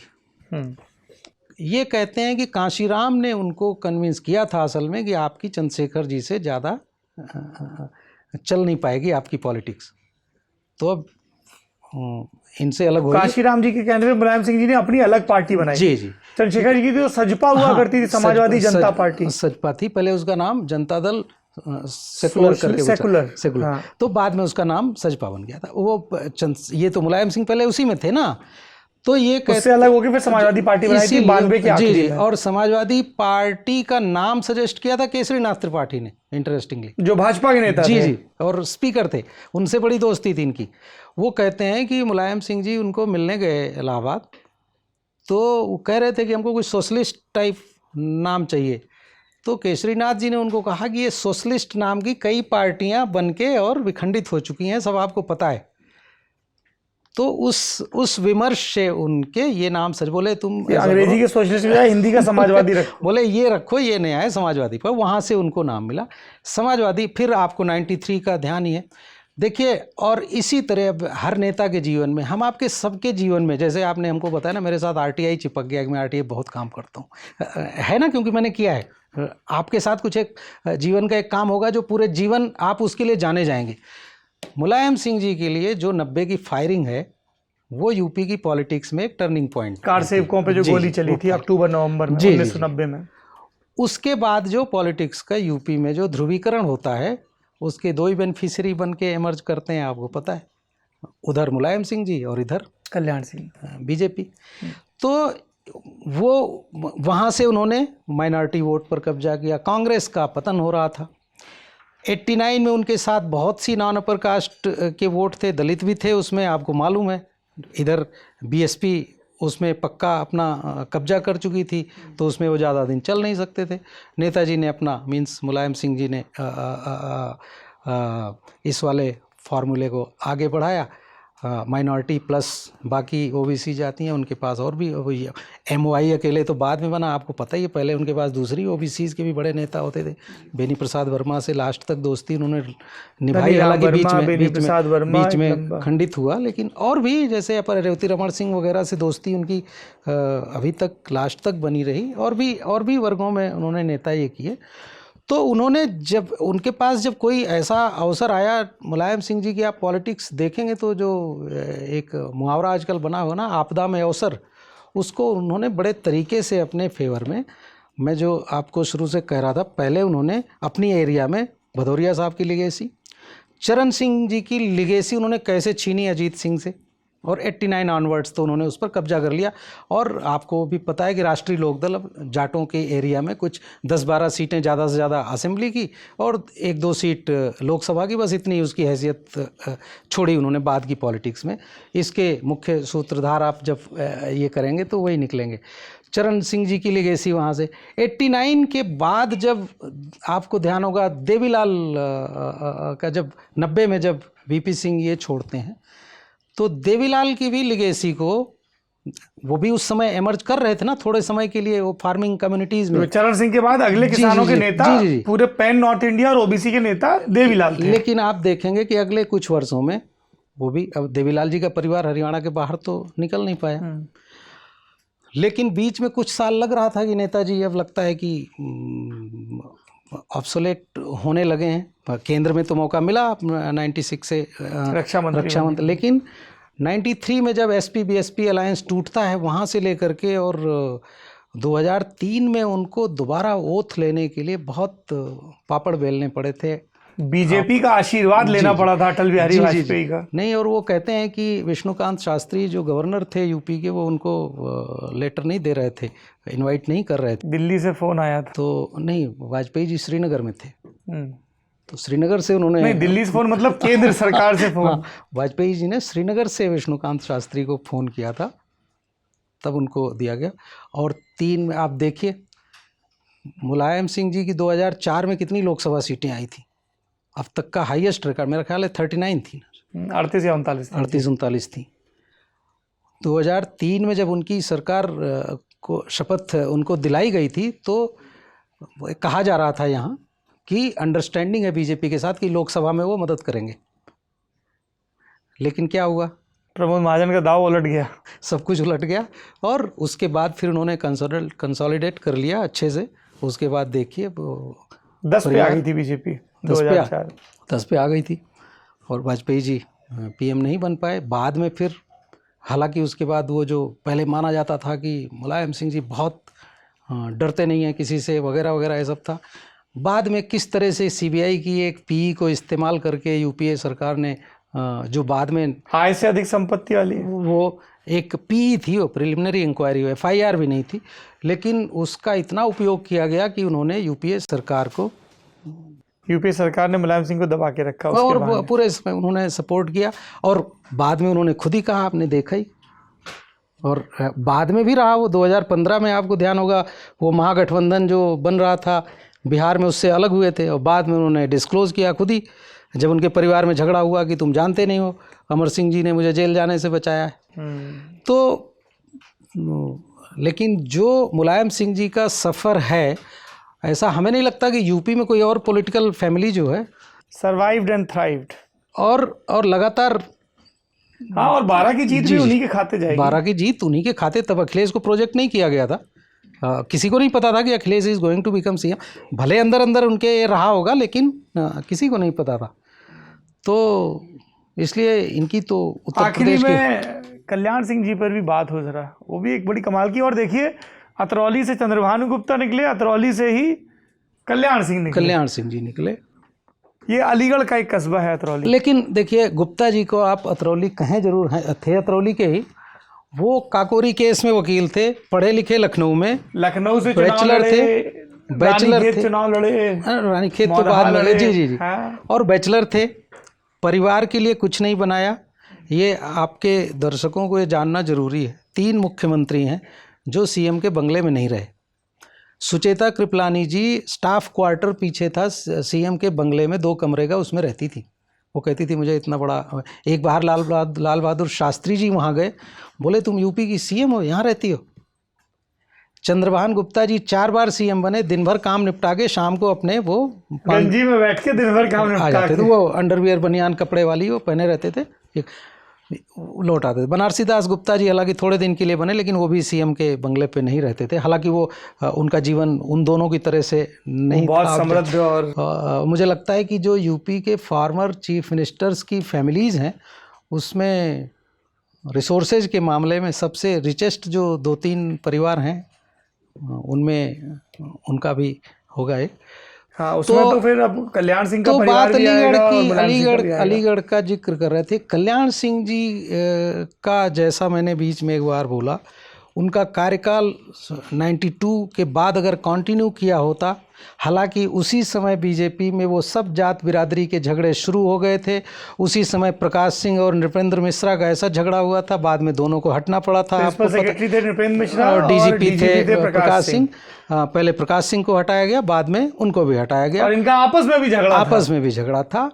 और एमएलएज में भी झगड़ा चालू हो गया था। वो क्योंकि 90 वो तो बनते ही दिनेश जौहरी को बर्खास्त किया था, मंत्री थे। सर वो तो दूसरा मामला था। कल्याण सिंह जो कई अच्छी शुरुआत कर रहे थे, उसमें एक शुरुआत वो ये कर रहे थे कि जो सेशन में ट्रांसफ़र जितने होने हैं वो फला डेट तक निपटा लेना। ट्रांसफर पोस्टिंग बिजनेस नहीं चलना है। तो वो जो है, उसमें क्या हुआ, दिनेश जौहरी ने बड़ी चालाकी से अपने, वो स्वास्थ्य मंत्री थे, वो जहाँ तक मुझे जानकारी है, याद आ रहा है, 13 डॉक्टरों, उनको ये था कि बाद में जो ट्रांसफ़र होंगे मेरी परमिशन से होंगे, चीफ मिनिस्टर।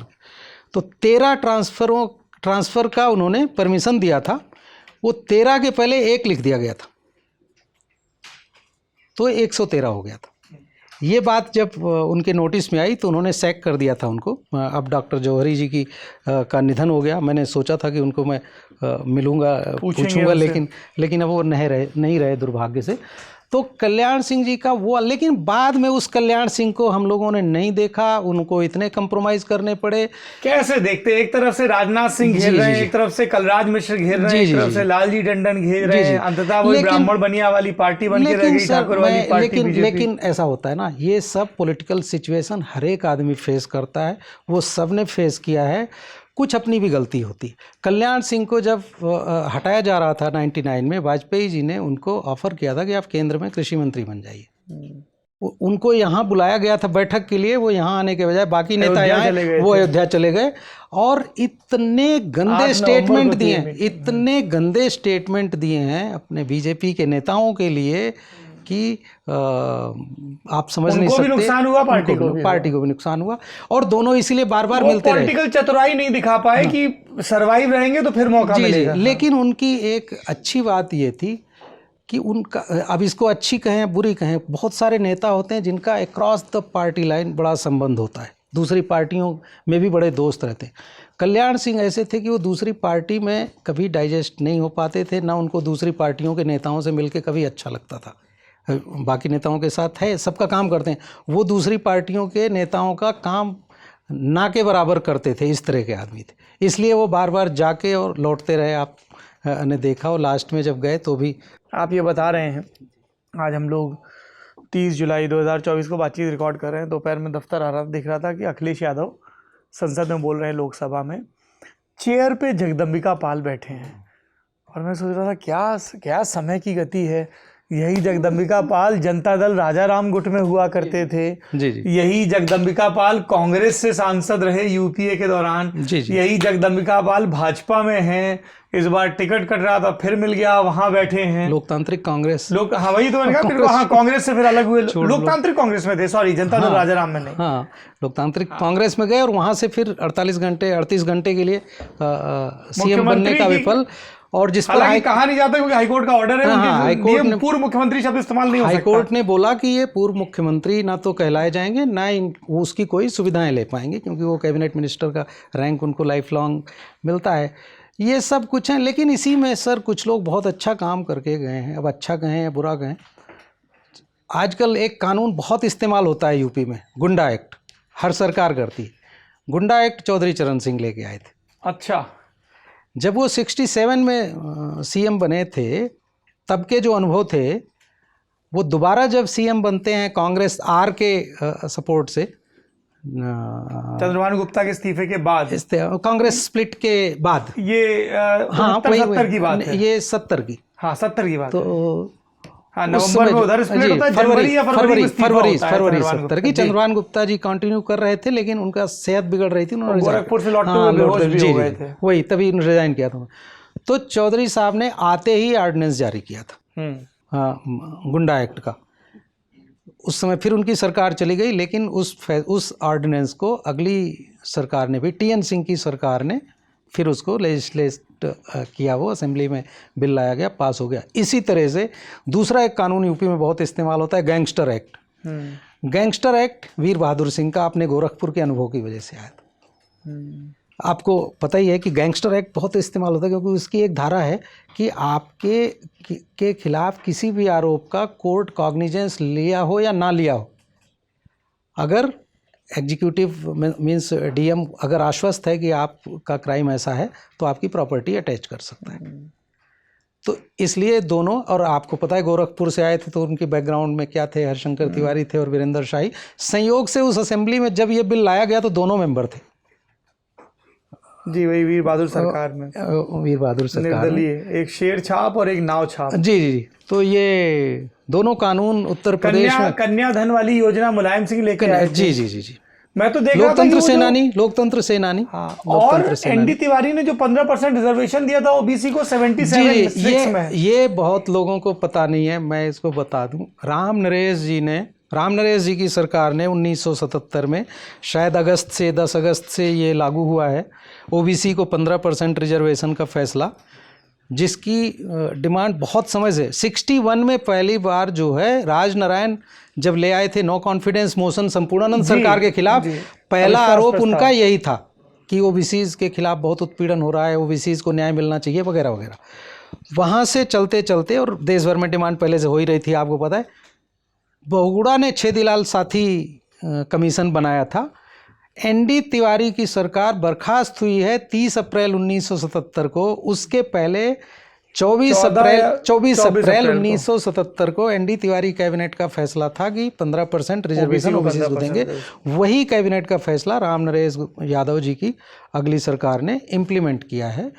इसी तरह सर, अगर मायावती और वीपी सिंह का अगर 1 मिनट में हम लोग जिक्र नहीं किए तो हमें लगता है अन्याय नहीं। देखिए, इसमें छूट तो बहुत रहे, लेकिन मेरा वही था कि बीच से हटा लीजिएगा कुछ, ज्यादा हो गया हो कुछ तो, नहीं आप मायावती पे बोल दीजिए, आप उस समय की मर्यादा है। तो वीपी सिंह हम फिर चर्चा कर लेंगे कभी। मायावती जी के टाइम में देखिए, वो जैसे भी आई और बनी 93 में, वो बात अलग है, लेकिन 2007 से 12 तक का जो उनका रिजीम है, उसके थोड़ा पहले ये दोनों पार्टियों को ये रियलाइज़ हो गया था कि they have their limitations of that type of politics. Mulayam Singh ji को लगा कि हम सिर्फ ओबीसी और एमवाई की पॉलिटिक्स करके पावर में नहीं आ सकते हैं। मायावती जी को और कांशीराम जी को लग गया कि सिर्फ दलितों में हम पड़े रहेंगे तो इससे आगे 10-12% वोट लेते रहेंगे, और 30-40-50 सीटें असेंबली में और 2-3 सीटें लोकसभा में। ऐसे ही समाजवादी पार्टी का बन रहा था कि 100 के आसपास असेंबली में और 5-7 सीट लोकसभा में, इतना चलता रहेगा। तब फिर उन्होंने एक्सपेंड किया, मायावती जी ने, जो कहिए कि वो सपा ठाकुरों को साथ लाई और बसपा ब्राह्मणों को साथ लाई। लेकिन 2007 से 12 तक वो पहला रिकॉर्ड बनता है कि पहली चीफ मिनिस्टर है मायावती जी, जिसने एक टेन्योर में 5 साल का कार्यकाल पूरा किया, जो कि आज़ादी के बाद से नहीं हुआ था। 5 साल से ज़्यादा थे तो डॉक्टर संपूर्णानंद जी, लेकिन लेकिन दो वो कार्यकाल में थे। तो उसके बाद तो फिर अखिलेश ने भी पूरा किया और फिर योगी आदित्यनाथ ने भी पूरा किया। योगी आदित्यनाथ ने दूसरा रिकॉर्ड पूरा किया कि उसको एक टेन्योर पूरा करके कंटिन्यू किया। संपूर्णानंद का रिकॉर्ड तोड़ा। संपूर्णानंद का तो तोड़ ही दिया था, मायावती का भी तोड़ दिया, लॉन्गेस्ट। मायावती जी के काम से आप देखेंगे वो 2007 से 12 तक लगने लगा था कि यूपी में थोड़ा जो है पटरी पे आ रहा है काम, जब वो चौथी दफा सीएम बनते हैं। उनका एक और कंट्रीब्यूशन है, उत्तर प्रदेश में सबसे ज़्यादा ज़िले उन्होंने बनाए। 75 में से 18 ज़िले, आज 75 ज़िले हैं यूपी में, उसमें 18 ज़िले वो मायावती जी के बनाए हुए हैं। साथ में उत्तर प्रदेश में 36 राज्य विश्वविद्यालय हैं, जिसमें 33 पोस्ट इंडिपेंडेंस बने और 33 में 21 जो है वो सिर्फ 4 मुख्यमंत्रियों ने बनाए, योगी आदित्यनाथ, अखिलेश यादव, मायावती एंड बोगड़ा, हेमवती नंदन बोगड़ा। और इन चारों में देखिए एग्रीकल्चर, टेक्निकल, मेडिकल सब इंक्लूडेड हैं। तब मैंने ये बनाया, तो ये हमें लगता है दर्शकों को पता रहना चाहिए। सेंट्रल इंस्टीट्यूशन तो उनके हाथ में नहीं है, लेकिन स्टेट में कोई सोच रहा है एजुकेशन के लिए, यूनिवर्सिटीज़ खोल रहा है। मुझे लगता है कहीं भी यूनिवर्सिटी बन रही है तो कुछ तो लोग आसपास के लोग पढ़ने जा रहे होंगे। वीपी सिंह का सर, जहाँ तक वीपी सिंह का बड़ा ही वैसा कार्यकाल जो है बहुत कम मुख्यमंत्रियों का है, जिसकी शुरुआत होती है जिस दिन वो सीएम की शपथ लेते हैं। उनको बनाने में जिसका सबसे ज़्यादा योगदान था, उनकी प्लेन क्रैश में डेथ हो जाती, संजय गांधी, कुछ ही दिनों के अंदर। उसके बाद माया त्यागी कांड होता है, आप सबको पता है माया त्यागी कांड में क्या हुआ था।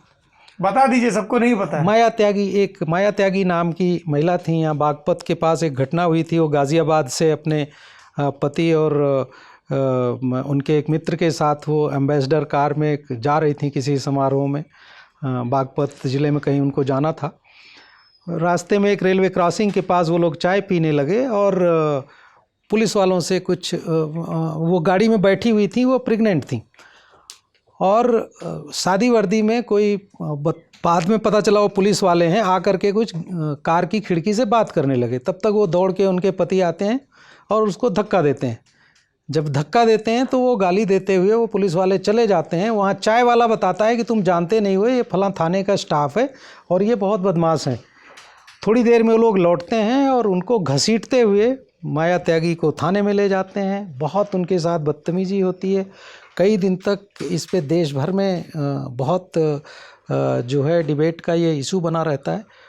उस केस में कई लोगों को, अभी पहले तो डेथ सेंटेंस हुआ था, बाद में वो लाइफ सेंटेंस में कन्वर्ट हो गया था, लेकिन वो अगले कई हफ्तों तक देश भर में वो एक उद्वेलित करने वाली घटना थी। वीपी सिंह का कार्यकाल इन अपने भाई साहब की क्या होती है डकैतों के द्वारा। देखिए वीपी सिंह का पूरा कार्यकाल उनको बनाया गया था तो उस समय डकैती की समस्या बहुत बड़ा, तो जाने के बाद ही उन्होंने 1 महीने का डकैती उन्मूलन कैंपेन शुरू किया। डकैती उन्मूलन के लिए अलग से जो है ऑफिसर अपॉइंट किए गए, वो उसी में कई, लेकिन वीपी सिंह का वो देखिए छविराम का एनकाउंटर उनके टाइम पे हुआ। अब छविराम एनकाउंटर बात होगी तो फिर से मुलायम सिंह जी पे बात करनी पड़ेगी। हाँ चलिए, वो बहुत लंबा हो जाएगा, लेकिन एक चीज़ का वीपी सिंह के उसका जिक्र करना ज़रूरी है कि छविराम का एनकाउंटर होता है। उनकी जो मैंने संस्मरण पढ़े, 2 लोगों ने लिखे और सीमा मुस्तफ़ा और राम बहादुर राय जी 2 लोगों ने लिखे हैं, अंग्रेजी और हिंदी में, दोनों में पढ़े हमने। वो छविराम के एनकाउंटर के बाद जो है उसके घर जाते हैं। वो जिंदा पकड़ना चाहते थे, लेकिन अब पुलिस वाले इतने चिढ़े हुए थे, बहुत पुलिस वालों का शायद जिस तरह का ये रहती है खुन्नस, उनको मार दिया जाता है। तो जब वो उनके घर जाते हैं और कहते हैं कि देखो हमारी आप लोगों से कोई दुश्मनी नहीं थी, शासन की दुश्मनी इनसे थी क्योंकि इन्होंने कानून हाथ में ले रखा था। हम उसको कल्पना कर रहे थे कि क्या योगी जी विकास दुबे के घर जा सकते थे क्या? अतीक अहमद के यहाँ नहीं कहते, लेकिन या वो जो झांसी में एक लड़का मारा गया था, सुबोध यादव, झांसी, हाँ किसी के भी ऐसी किलिंग्स है ना जिस पे सवाल उठाए गए, विकास दुबे, सुबोध यादव। जी। तो वीपी सिंह का पूरा टेन्योर जातीय संघर्ष। अब आपको ध्यान होगा मैनपुरी की एक घटना थी, देवली गांव का, जहां 26-27 से ज़्यादा मुझे लगता है वो दलितों के गांव में 3-4 ठाकुरों के लड़कों ने गोली मार दी। हालांकि कुछ समय बाद ही उनका एनकाउंटर हो गया। मुरादाबाद का दंगा, उनका 2 बार तो उन्होंने इस्तीफा दिया है, इंदिरा गांधी जी ने एक्सेप्ट नहीं किया। फिर आप उनके भाई की हत्या होती है और फिर जो है दस्तमपुर जो है वहाँ पर रात में 2 बजे जहाँ बाबा मुस्तकीम वाला कांड हुआ था। मुस्तकीम वाला कांड, मुस्तकीम के गिरोह ने क्या हुआ, उस गांव के लोगों ने मुखबिरी की थी कि वो आया हुआ है, तो वो पकड़ा गया था। तो उसका भाई भी डकैत था। उसने रात में 2 बजे एक मेटाडोर में भर के आए डकैत और उस गांव पे अंधाधुंध फायरिंग की, 10-12 लोग मारे गए। उसी उसमें फिर मुस्तकीम को भी कैसे मारा था वो भी तो बात है। उसी मतलब मैं ये नहीं कह रहा हूँ कि उसके गिरोह ने ठीक बदला लिया, लेकिन उसी सुबह, अगली सुबह वीपी सिंह ने फिर इंदिरा गांधी जी को रेजिग्नेशन नहीं भेजा। उन्होंने रेजिग्नेशन लिखा, राज्यपाल को दिया और प्रेस में स्टेटमेंट जारी कर दिया। इंदिरा गांधी जी ने उनको बोला कि राष्ट्रपति संपूर्ण की तरह बोल चुके थे कि अगर उन्होंने नहीं कर पाया तो पद छोड़ दूंगा। वो बोले, फिर इंदिरा गांधी जी ने बोला अच्छा राष्ट्रपति का चुनाव हो रहा है, थोड़े दिन वेट कर लो। तो जुलाई के बाद उन्होंने इस्तीफे की बात हो रही है। एक आखिरी प्रसंग, जी 15 मार्च 2007 योगी आदित्यनाथ का बीजेपी की नेशनल एग्जीक्यूटिव से इस्तीफा, और फिर ये कहना कि मैं जल्दी अपने साथियों के साथ विचार विमर्श करके नई पार्टी बनाऊंगा। यूपी के मुख्यमंत्री योगी आदित्यनाथ आज से तकरीबन 17 साल पहले जी अपनी पार्टी बनाने की तैयारी कर रहे हैं। क्या प्रसंग? देखिए, योगी आदित्यनाथ जी और गोरक्ष मठ की पॉलिटिक्स को समझना हम में से बहुत लोग समझते होंगे। 1952 से ही चुनाव तो लड़ते रहे, कभी हिंदू महासभा से, कभी निर्दलीय, कभी हिंदू महासभा से, कभी निर्दलीय। आपको पता होगा TN सिंह के लिए इन्होंने सीट खाली की थी अवैधनाथ जी ने, बाद में TN सिंह हार गए थे। मनीराम, वो सेम सीट है जो अभी योगी जी की है। ये इकलौता मौका है उत्तर प्रदेश में जब सिटिंग मुख्यमंत्री बाई इलेक्शन लड़ रहा हो, क्योंकि वो मुख्यमंत्री बन गए, सदन के सदस्य नहीं थे, और वो विधानसभा ही चुनाव हार गए। मनीराम की सीट गोरखपुर की त्रिभुवन नारायण सिंह हारे थे। कुछ यूपी में चुनावी हार बड़ी इंटरेस्टिंग है। केशव मौर्य की सिराथू की 2022 की हार, सीबी गुप्ता की 57 की हार, सीबी गुप्ता की 57-58 की लखनऊ और मौदा से, सिंह जी की हार, 67 की कमलापत त्रिपाठी की चंदौली से हार। हाँ, उस समय भी मुख्यमंत्री के दावेदार थे। तो इस तरह से, इसी तरह की मानीराम से 1971 अर्ली 1971 में TN सिंह की हार, 6 महीने, उस समय शायद वो अकेले चीफ मिनिस्टर रहे होंगे जो अपना उपचुनाव हार गया। बाद में वो बंगाल के गवर्नर बने। सोरेन साहब भी हारे, खंडूरी साहब भी हारे। तो सर हम 71 की बात कर रहे हैं। तो योगी जी की हम बात कर रहे थे, बातचीत अब समापन की ओर है। जैसा आपने कहा, वो कभी हिंदू महासभा, कभी निर्दलीय लड़ते थे, बाद में बीजेपी से लड़ने लगे। उनका एक पैरेलल सेटअप गोरखपुर में चलता है। RSS बीजेपी में 2 फाड़ रहता है मोटे तौर पे, आधा मठ के साथ रहता है, आधा उधर रहता है। बीजेपी और उसके पहले कभी शिव प्रताप शुक्ला मंत्री बन जाते हैं, कभी राधा मोहन अग्रवाल राज्यसभा आ जाते हैं। बीजेपी कभी उनके अगेंस्ट जो है कैंडिडेट नहीं खड़ा करते। वो मोटे तौर पे वो पार्लियामेंट्री पार्टी के मेंबर रहते ही हैं, चाहे जिस पार्टी से लड़ें। 2007 में योगी जी टेक ओवर तो पहले कर चुके थे और वो हिंदू युवा वाहिनी उनकी काम कर रही थी। देखिए, यूपी में जो अयोध्या और प्रयागराज की जो सड़क है, उसके उस तरफ योगी जी का और उस मठ का इन्फ्लुएंस है। आपको मालूम है, थोड़ा तराई देवी पाटन मंडल और गोरखपुर मंडल। तो वो ये हर चुनाव में होता है सर। वो 2007 में रिफ्लेक्ट हो गया था, हर चुनाव में हुआ था। 2007 में लोकसभा में रोए थे, क्योंकि जनवरी में एक घटना हुई थी। हरिओम डीओम थे, जगमोहन यादव IG थे, एक रामचंद्र यादव थे, एडिशनल SP थे, जिनकी अब डेथ हो गई। तो वो उस समय जो है वो कुछ जुलूस में बदतमीजी हुई थी, उसके फिर कुछ लोगों को अरेस्ट कर लिया गया था। मुलायम सिंह की सरकार थी, ये जो है प्रोसेशन निकालना चाह रहे थे, फिर गिरफ्तार करके इनको जेल ले जाया गया, बंद रहे। तो इनका आरोप, उसी चक्कर में पार्लियामेंट में रोए थे। लेकिन टिकट, वो झगड़ा चल रहा था फरवरी में ही, चुनाव इधर कई वर्षों से हो रहा है, फरवरी मार्च में, तो लगातार वो टसल चल रही थी। फिर उस समय 2 प्रदेश अध्यक्ष बने, केसरीनाथ त्रिपाठी जी थे, बाद में रमापति त्रिपाठी जी बने, और फिर सूर्य प्रताप शाही जी 2012 के चुनाव के टाइम, सब उसी इलाके के और सब इनके प्रतिस्पर्धी रमापति राम त्रिपाठी भी और सूर्य देवरिया के। तो इनकी देखिए, वो बहुत स्पष्ट रहते हैं, वो पसंद नापसंद एकदम क्लियर रखते हैं। तो इनके कैंडिडेट्स, अगर कई बार ऐसा होता था कि इनके कैंडिडेट्स को, अगर जिसको ये चाहते हैं टिकट नहीं दिया गया, तो यहाँ से अपना कोई आदमी ये खड़ा कर देते, जैसे राधा मोहन को ही खड़ा किया था, और बाद में वही अब उनके विरोधी ध्रुव बन गए हैं। ये तो बाद की बात है। तो 2007 में वो योगी जी काफ़ी पहले से परेशान थे। वो जनवरी की वो घटना थी और उसके बाद ही असेंबली चुनाव आ जाता है। इन्होंने एक लिस्ट दी कि हमारे इतने लोगों को टिकट चाहिए। हिंदू युवा वाहिनी उस समय ये कर रही थी। फिर इनका आरोप लगता है कि आप लोग मुलायम सिंह से मिले हुए हैं, उनके लिए काम कर रहे हैं, हमारे लोगों को टिकट नहीं दे रहे हैं। उसी प्रोटेस्ट में उन्होंने रिज़ाइन किया और महंत वैद्यनाथ जी ने भी उनकी बात को एंडोर्स किया। लेकिन बाद में मान मनौवल होती है, फिर बने रहते हैं और धीरे धीरे तो क्या वो अपनी पार्टी बनाने का सोच रहे थे? सोच रहे थे वो तो हिंदू युवा वाहिनी को ही पॉलिटिकल फ्रंट बना देते, उसमें क्या है। लेकिन या हिंदू महासभा को जिंदा कर देते। उनकी पर्सनालिटी है, उनको पार्टी मैटर नहीं करती। वो तो इंडिपेंडेंट भी खड़ा कर देते तो एक ही बात। इसी वजह से बीजेपी उनको नहीं हटा पा रही है। देखिए वो भी एक वजह है, क्योंकि अब तो उन्होंने बीजेपी में अपने को आत्मसात कर लिया है अच्छे से। अब तो जो है वो बीजेपी के ही आदमी। अब वो एक वजह है ही। आपको मालूम है 99 में ऐसे ही हो रहा था। 99 का फैसला अभी के फैसले से मेल खा रहा है जी। 99 में कल्याण सिंह जी को हटाना चाहते थे वाजपेयी जी। इनको लगा कि अगर कल राजनाथ सिंह, कलराज मिश्र या लालजी टंडन में से किसी को हम मुख्यमंत्री बनाते हैं तो कल्याण सिंह पार्टी छोड़ देंगे। तो ऐसा कोई पार्टी उन्होंने छोड़ी, ऐसा कोई बनाते हैं जो एक्सेप्टेबल हो। वहां से जो है अब तक के ओल्डेस्ट पर्सन जो चीफ मिनिस्टर की ओथ लिए हैं यूपी में, जो उस समय किसी 20 सूत्री कार्यक्रम के निगम के चेयरमैन थे। वो जो यूपी प्लानिंग कमीशन उसके डिप्टी चेयरमैन किसी इसी तरह के राज्य मंत्री का दर्जा। उनको अचानक फोन जाता है वाजपेयी जी का कि आप शाम की फ्लाइट से दिल्ली आ जाइए। तो उनको इसलिए बनाया गया कि कल्याण सिंह जी नाराज ना हो जाएं। वो नाराज फिर भी हो गए, पार्टी फिर भी छोड़ दी। तो दोनों तरफ से बीजेपी का नुकसान हुआ। 2002 में क्या हाल रहा, 2004 में तो खैर सीटों पे आ गए थे। 2002 में 88 सीटों पर आ गए और 4 में कहा करते थे रैलियों में, जीते कोई भी सरकार हमारी बनेगी। तो वो जो है सेम सिचुएशन इस समय बन रही है। और अब हम आप क्या है ना, हम पॉलिटिशियन हैं ना आप हैं, ऐसा कमेंट नहीं करना चाहिए। लेकिन जो लोकसभा चुनाव के नतीजे हैं उससे लगता है कि बीजेपी का नुकसान तो हुआ है, 99 के नतीजों की याद दिलाई और हो रहा है। तो अब ये तो पार्टी पर है, हम आप इतनी चिंता में क्यों दुबले हों, उनको फैसला करना है। लेकिन जो भी फैसला करना होगा, मुझे लगता है जनता है, हम लोग तो चर्चा करते रहेंगे सब नेताओं पे, लेकिन फैसला नहीं सुना सकते ना, वो तो उनको सुनाना है। हाँ वो सुनाए, हम फिर भी व्याख्या करेंगे और ना हम आप राय दे सकते हैं। जी बिल्कुल।